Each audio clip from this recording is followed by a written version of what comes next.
In both the integral test and the limit and direct comparison test, we were required to have series whose terms were all positive.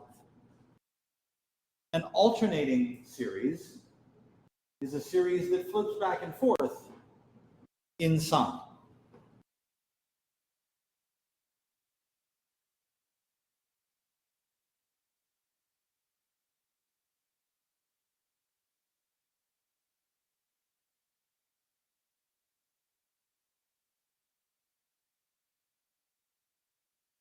So we either go plus, minus, or we go minus, plus all the way through. So we're not adding positive things all the time. We're switching back and forth. Something like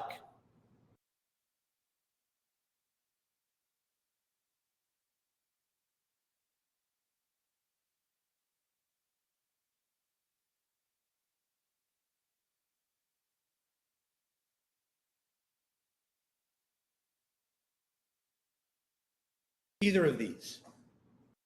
Actually, I'm going to change the second one just a little.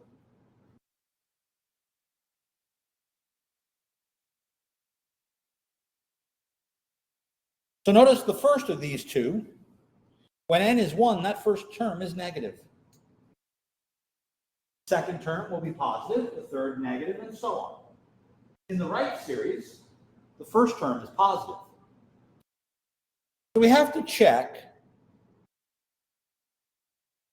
what our index is to know which of these two we're in and compare it to this flip-flop of minus ones. If I'm lucky, I've seen these before in geometric series. If my R was negative, and we did an example where the ratio was negative 4/3, then I could tell whether it converges or diverges using the geometric series.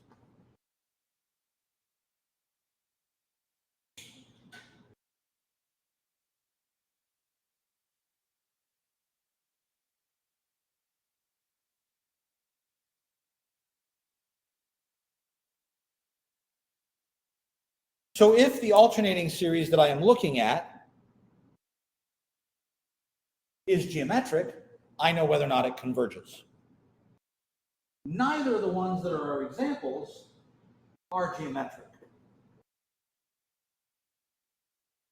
I can't do the integral test. The integral test requires me to write a function, and that function has to be positive.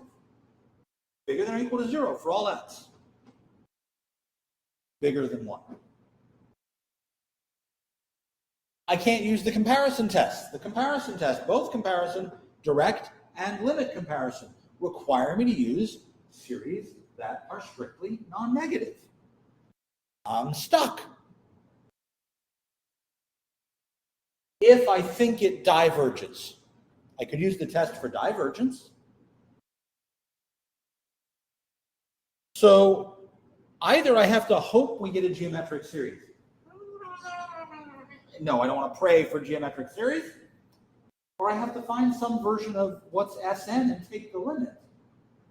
That sucks.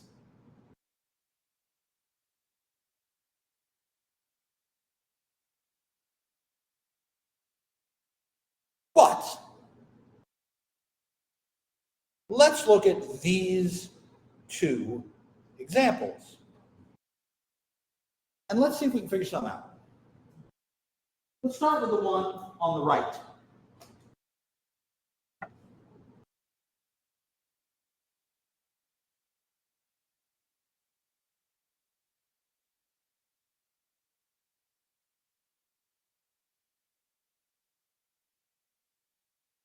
I don't want to actually come up with a formula for Sn. But I'd like the first, 5 or 6 values of Sn.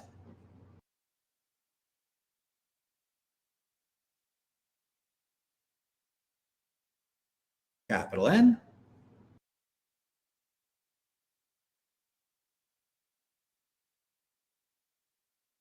So what's S1? Yeah. 1 to the 0, it's 1 times 1, which is 1. S2 would be a negative half. Ah, but S2 is 1 minus 1 half, right? So it turns out to be positive 1 half. And S3 is 1 minus 1 half plus 1/3. Well, that's 1 half plus 1/3, that's 5/6. S4 is 1 minus 1 half plus 1/3 minus 1/4. That's the same as 5/6 minus a fourth, right? I need 12 for my common denominator. So that's 10 over 12 minus 3 over 12. That's 7 over 12. Do one more. What's S5?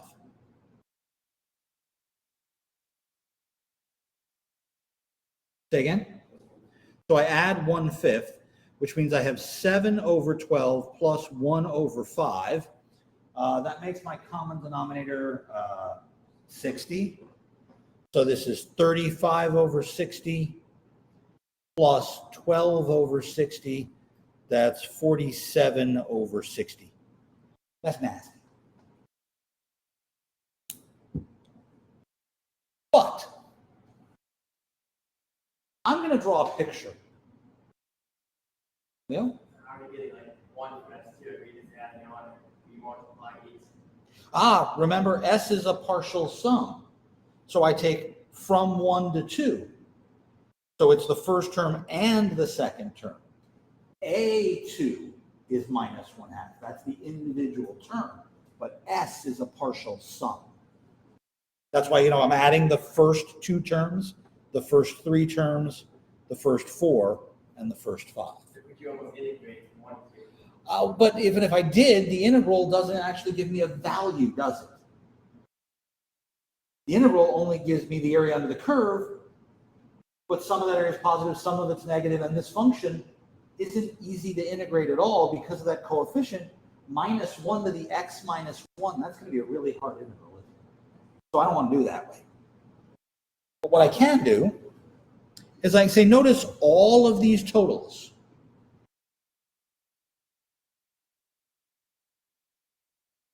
Are between 0 and 1.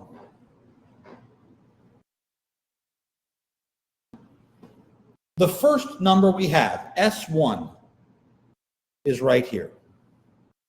I took 1. And then I subtracted a half.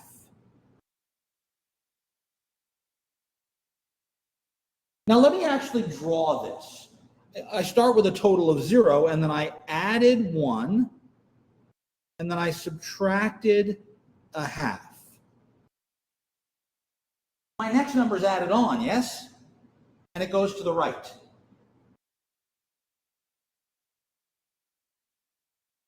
There's my plus 1/3. Then I subtract a quarter.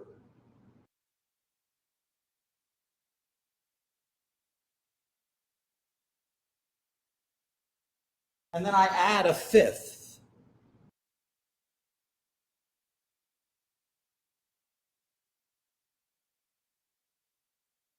So each time I add or subtract a number, I'm going in the other direction. And each number that I add or subtract is smaller than the one before it. So the numbers that I'm adding or subtracting always get smaller, means those dots have to get closer together, don't they? Oh. Huh.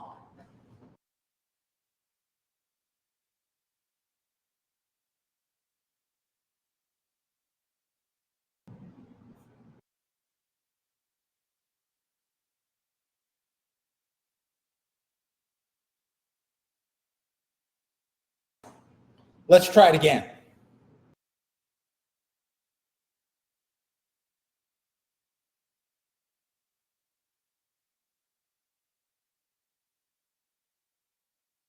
I want the first four totals here. So S1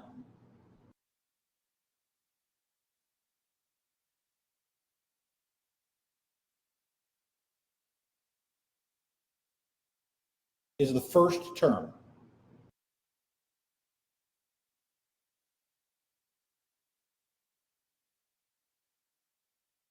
Negative 1/2. S2 is the first two terms. So that's negative 1/2 plus negative 1 squared would be positive 2/3. Wait a minute. 2/3 minus 1/2 is a sixth. Next one is negative 1/2 plus 2/3 minus 3/4.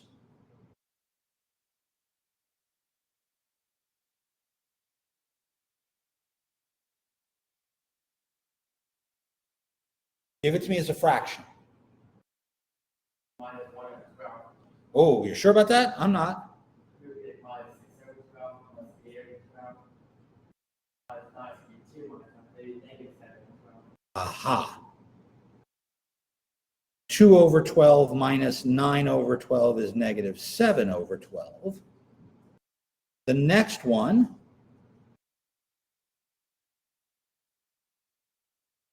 be adding 4/5, right? So that's negative 7/12 plus 4/5. I got to do that common denominator of 60 again. 35/60, 48/60, but it's negative 35, so that's 13/60. Okay, wait a second. I want a picture. Say again? Oh, thank you. 60. They sound the same, don't they? Let me draw a picture. So I need decimals now. This is negative 0.5. This is 0.166 repeating. What's negative 7/12 as a decimal? 0.583 repeated. Negative 0.583. And 13/60? 0.216 repeating. Hey, wait a second. All of these numbers are between negative 1 and 1. But S1 is here. S2 is here. S3 is out there. And S4 is out here. Where do you think S5 is going to be? Further away on this side, isn't it? Oh, crap. What's going to happen to my dots? They come in very close. You go way out. They keep going out. They're going to get further and further away from each other from the middle. So again, I started at 0, I went this way, but then on the next one I went past. And on the next one I went past. And on the one after that I went past.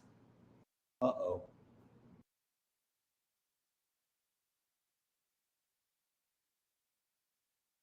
So here's a general statement.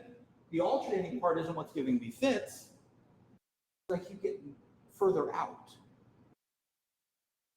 But I'm just looking at the individual numbers at the end there, right? I'm looking, oh, what did I add? What's the next number and how much further from the middle? So I can actually think about whether or not this is going to converge or diverge just by looking at the individual terms.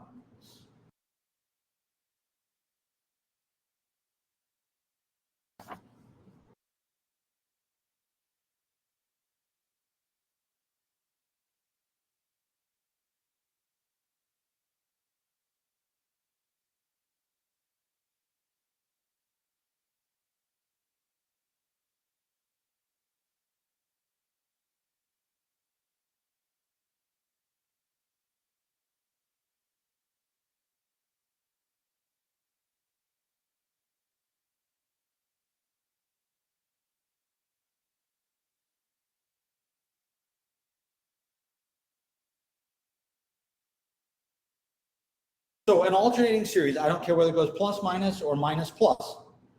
As long as it keeps flip-flopping, that's alternating.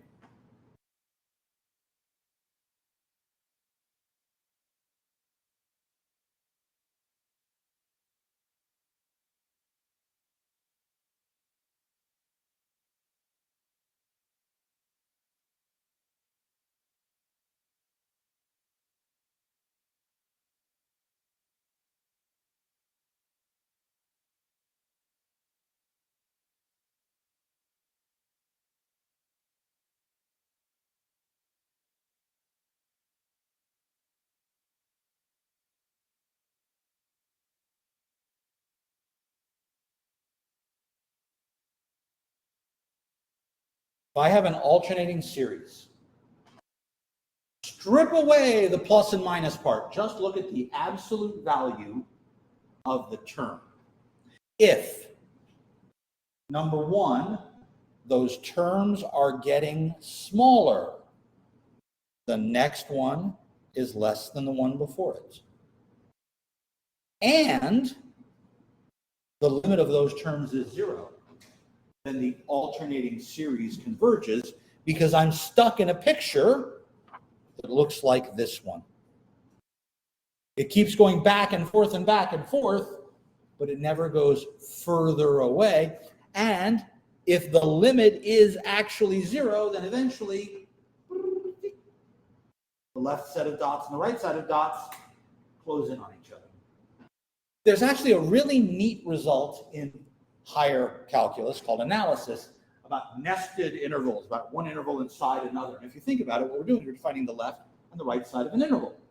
And then we're defining a smaller interval, and then a smaller interval, and a smaller one, and a smaller one, and a smaller one. There's got to be something in the middle there when we're all said and done. As long as the limit of those sizes is 0, we hit a unique value in the middle. I don't know what it is, but I know it converges. Now, we did 2 examples. The first one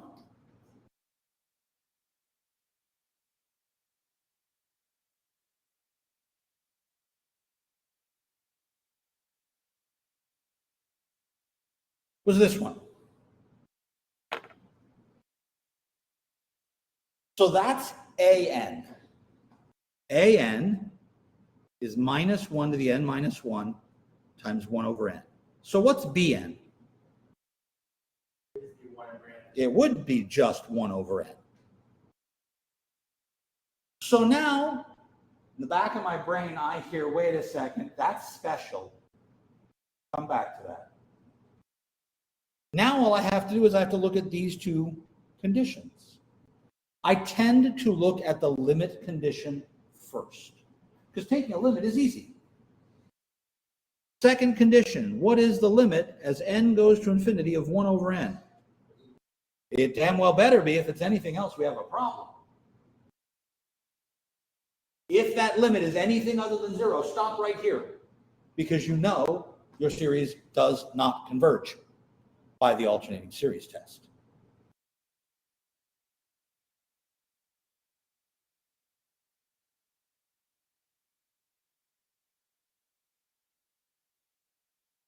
Now I have to check and see if it's decreasing.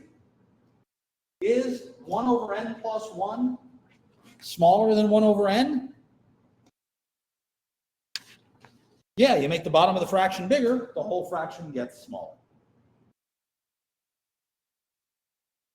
That's all I need.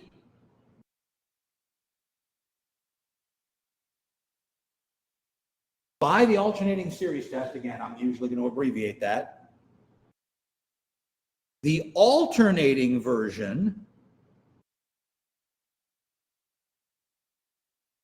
converges. Now, please notice something important here. If I look at the sum of the BNs,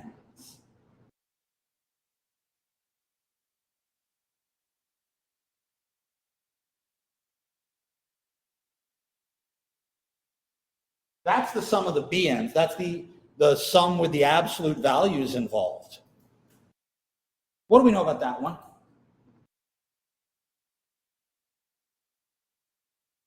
1 over n is. Not just any one, it's 1 over n, so it's got a name. That's our harmonic one. And that's one of the p series, and that's one that diverges.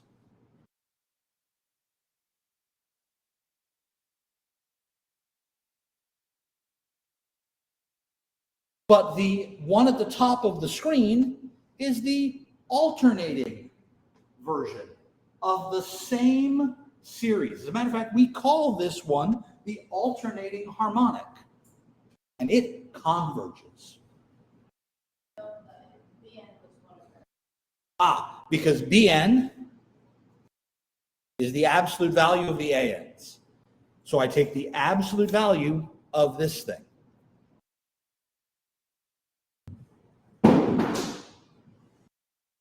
And what happens to the negative inside an absolute value? It goes away.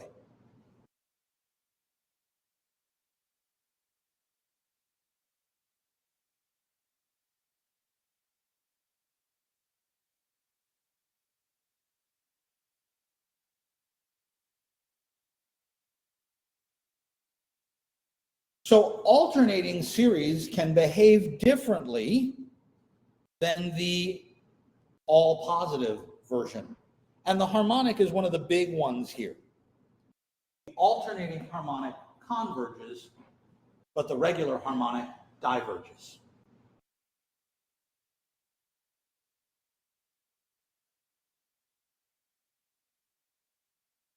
Questions?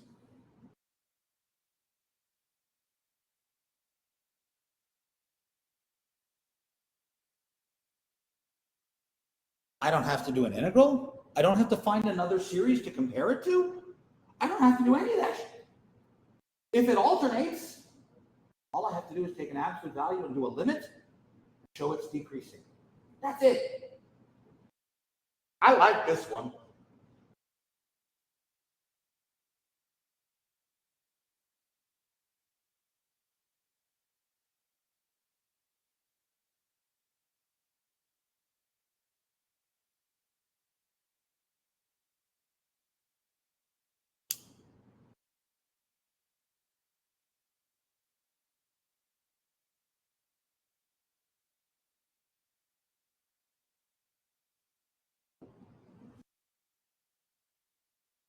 Does this series converge or diverge?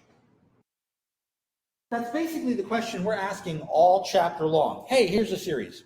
Does it converge or diverge? If it's geometric or telescoping, or I can find a nice version for Sn, I might ask, hey, what does it converge to? If we're doing something like the integral test, I might say, how close can you get? Give me an estimate. How many terms do you need to be within so far? We talked about that on Monday.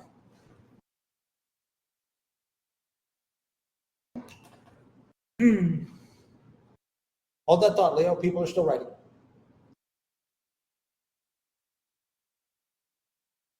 Give everybody processing time on this one.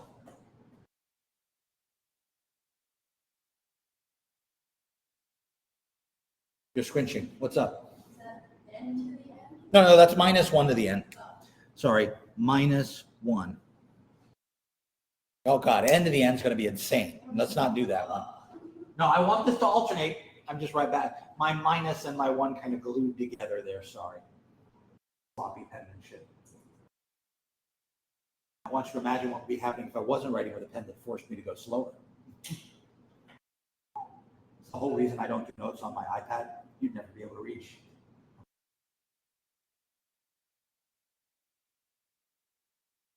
All right.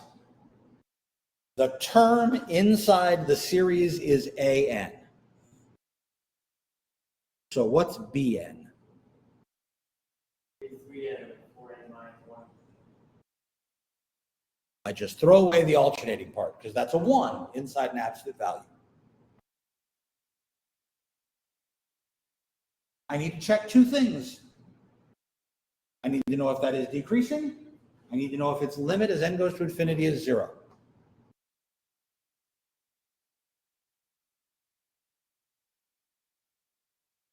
Which do you want to check first? Yeah. How do you check the limit test? 3/4. Uh-oh.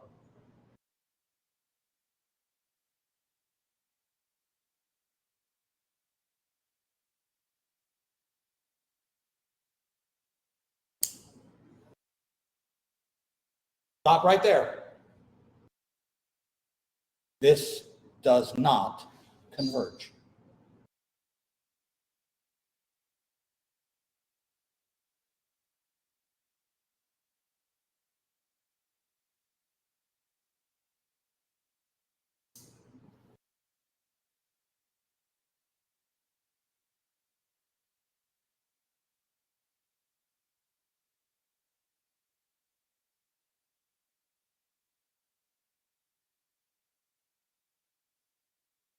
Questions? That's why I like to do the limit first. Most of the time, that's enough. Most of the time.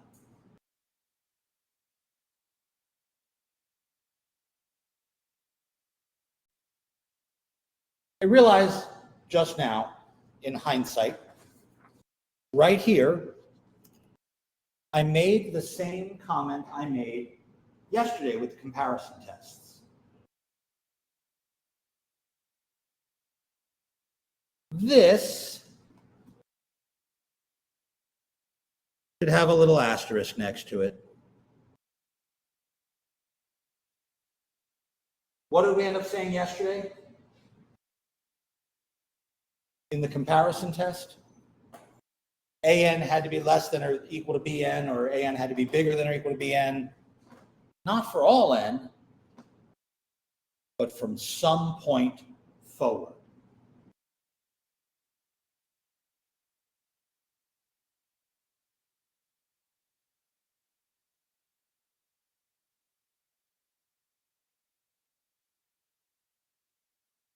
A lot of textbooks will give that fixed value a name, say like N0 or something like that.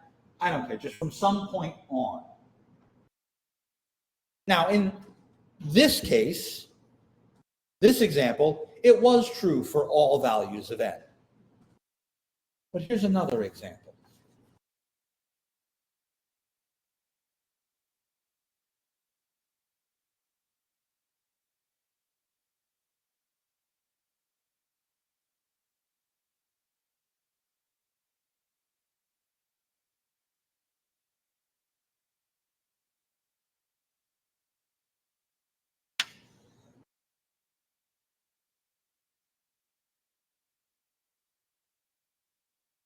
I asked the question, here is the series. Does it converge or diverge?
My Bn term, the absolute value, throws out the -1 term.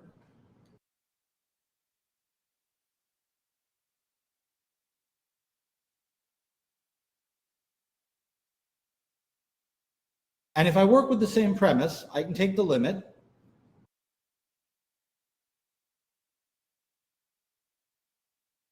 And what do I get? Higher power on the bottom, lower power on the top, rational function, piece of cake. Decreasing.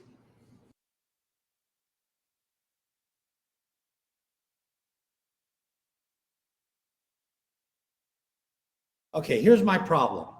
N plus 1 squared over N plus 1 cubed plus 1 versus n squared over n cubed plus 1. And I want to know which way the inequality goes.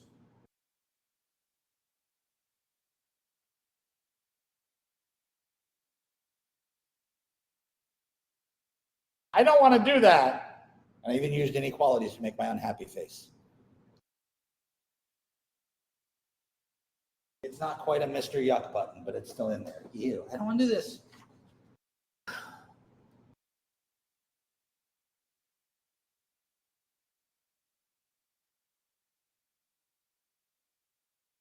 Yeah? You want to should read that left side like that and work since you compare that. You with some numbers and see like which one adds up more. But my problem is even doing it for a bunch of numbers isn't sufficient. Remember, I need to show it's true for all values bigger than some number. So if I get it out to 100, maybe at 150 it starts to go back up. Just a string of examples isn't enough. I need to prove somehow that it's always going down from somewhere on. I can't take the derivative of this because this is a function of n and n goes by ones, right? But if I write a function that goes through this, like we did with the integral test, this is positive all the time. N squared over n cubed plus 1 is always positive when n is bigger than 1. I can use a function. I can take a derivative. If I write f of x is x squared over x cubed plus 1, use f prime to see if this is decreasing from some number off to infinity.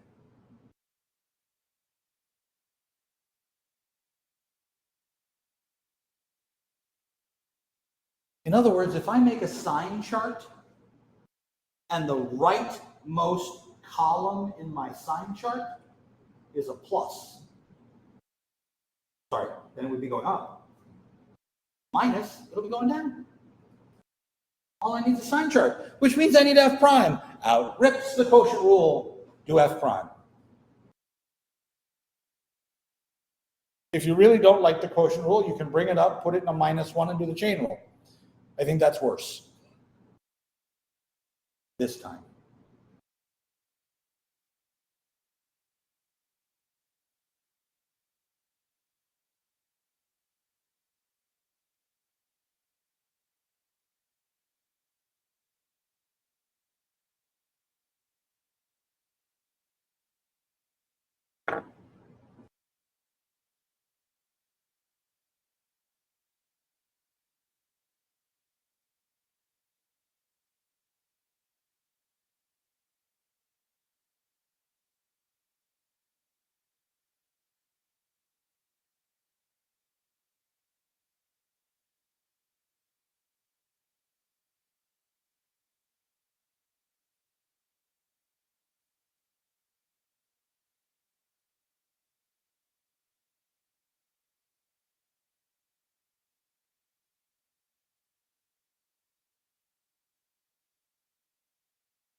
Now I go back to what, chapter 4, and I make my sign chart. What are the critical numbers? Where is this 0? Where is this undefined?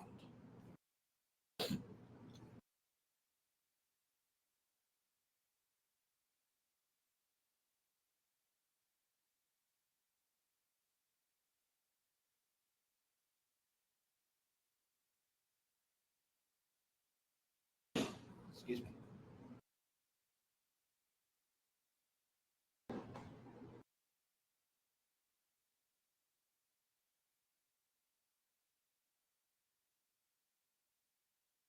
A fraction is 0 where the top is 0. It's undefined where the bottom is 0. So the top is 0 when x is 0, or minus x cubed plus 2 is 0. Move this to the other side. 2 equals x cubed. X is the cube root of 2, which is 1 point something, but that's all that matters is it's a positive number. The bottom is 0. X cubed plus 1 squared is 0. Means x cubed plus 1 is 0. That means x cubed is negative 1. What's the cube root of negative 1? It would be. So my sign chart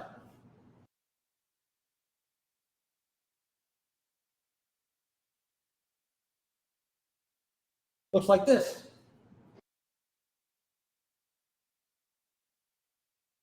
But all I care about is this part. I don't care about any of this garbage over here. All I care about is this one. So grab your calculators. What is the cube root of 2 roughly? Stop right there, 1.26. I can pick any number bigger than that. Let's use 2. Put in 2, tell me what you get. I get 2 times minus 8 plus 2 over 8 plus 1 squared. I don't care what the actual number is. Look at the thing on top. The thing on top is negative. The thing on the bottom is positive. Negative means decreasing. But notice it's not true for all n. It's only true after 1.26, which means it's true from 2 onwards. That's that value n0. It works.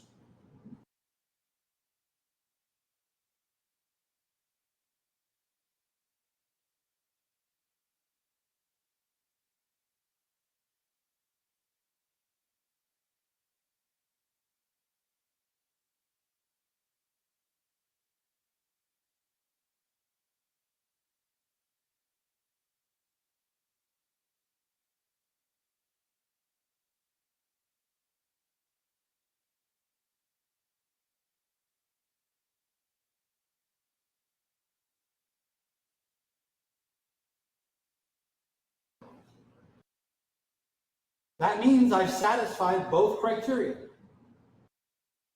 The limit goes to 0 and we are decreasing somewhere on.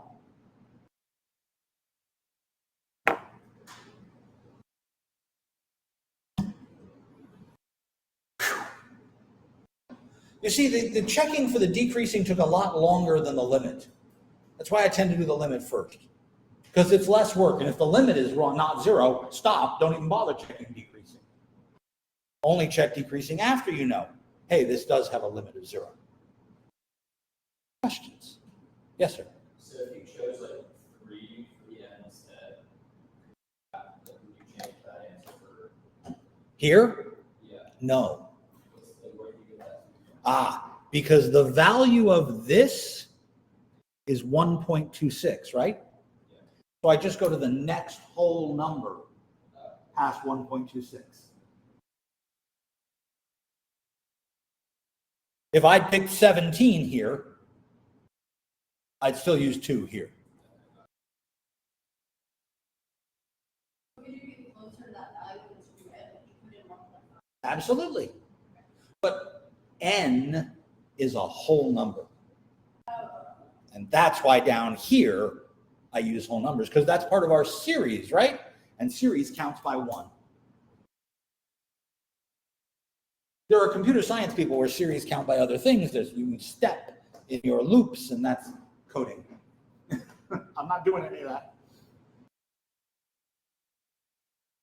More questions?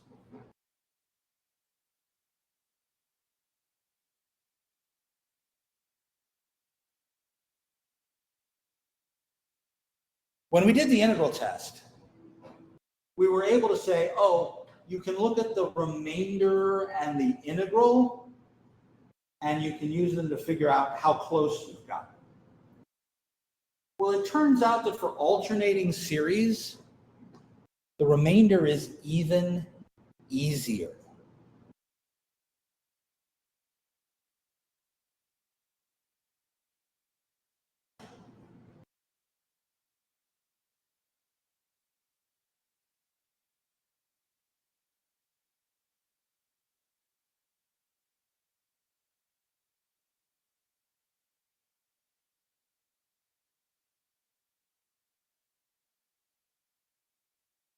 If I have an alternating series that converges, so it satisfies our two conditions, then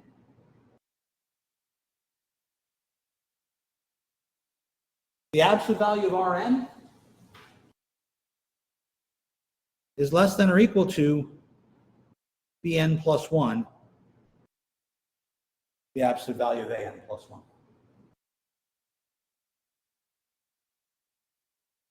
No integral required. Why? Why would that work? If my series converges, then I have a picture, right? Here we are, we've gotten to S5. Think about what happens when you add the next term. The next term goes back to the left a little bit, right? And then the next one after that's going to go less to the right, and then less to the left and left. So the biggest jump you make is in the next one thing that you add. That means the biggest your error can be is that one next step.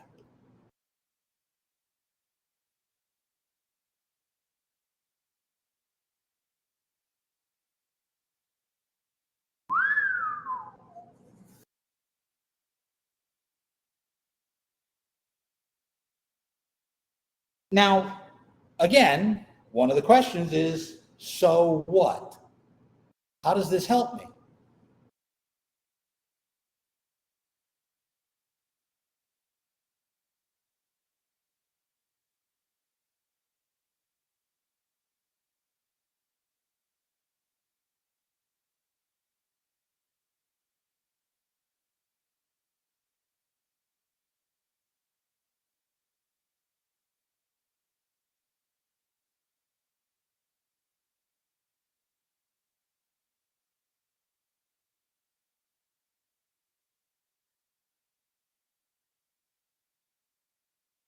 I would like you to tell me the value minus 1 to the n over n, exclamation point.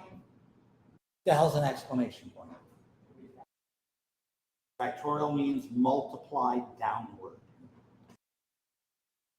N factorial is n times n minus 1 times n minus 2 all the way down to 2 times 1 stop. So 3 factorial is 3 times 2 times 1, that's 6. 4 factorial is 4 times 3 times 2 times 1, 24. But factorials get really, really big really, really quickly. 10 factorial is 36 million.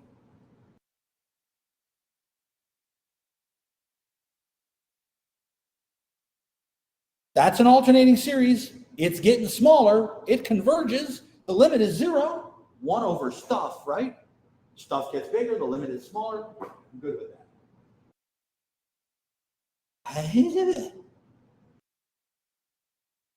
Now you could, on your calculator, start doing sums. You could plug in 1 and 2 and add them together, and 3 and add them together, and 4 and add them together, until you got two numbers where the third decimal place didn't change. Don't do that. Because I don't know how many terms it's going to take. Is it going to take 5? Is it going to take 70? I'll be here for one, right? I'd rather know how many terms it's going to take first.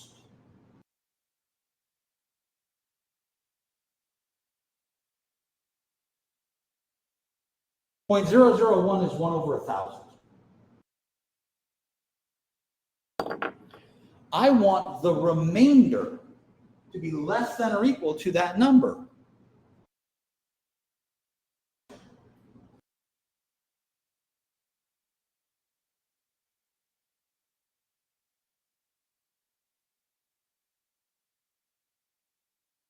But according to this,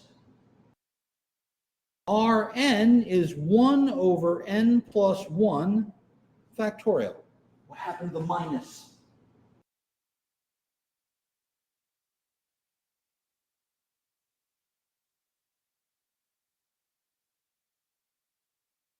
Oh, there should be a less than or equal to here, sorry. It's Bn plus 1. The absolute value gets rid of the minus sign. So down here, I don't need the minus sign. I just need to go one further. Okay. Well, I want that to be less than or equal to 1 over 1,000. If I flip both sides, then n plus 1 factorial needs to be bigger than or equal to 1,000. We were just doing factorials, weren't we? 3 factorial is 6. 4 factorial is 24. What's 5 factorial? 5 times 4 times 3 times 2 times 1. It's 5 times this one. And that means that 6 factorial is 720 because it's 6 times this one. What's 7 factorial? I have no idea, but it's 7 times this, right? That's definitely bigger than 1,000, isn't it? As a matter of fact, 5,000. Wait a second.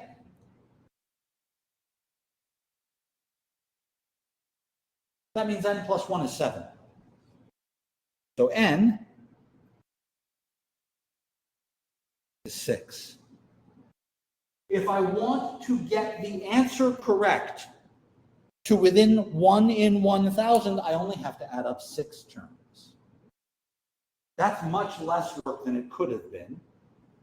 So I'm pretty happy to do that. So now I can say, oh, minus 1 over 1 factorial plus minus 1 squared over 2 factorial plus minus 1 cubed over 3 factorial plus minus 1 to the 4th over 4 factorial minus 1 to the 5th over 5 factorial minus 1 to the 6th over 6 factorial. That's the answer I want.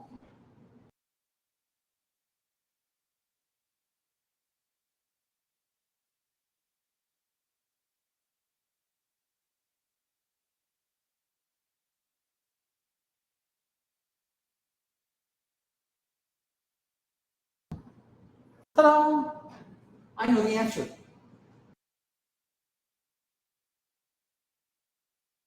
And that answer is right to 0.001 accuracy. If you wanted it accurate to 10,000 or 50,000 or 100,000, I could keep going in this estimate. How close do I need to be close enough? This sounds like another epsilon delta thingy that we did with limits. How close is close enough? You told me 0.001 was close enough. So I may have used this close enough answer. Alternating series, easy to do estimations on. I don't have to do any integrals. So tomorrow is question and answer day for 11.3, the integral test, 11.4, the comparison tests, and this alternating series. What happens if my series is pluses and minuses, but they don't alternate? That's Monday. I will see you all then.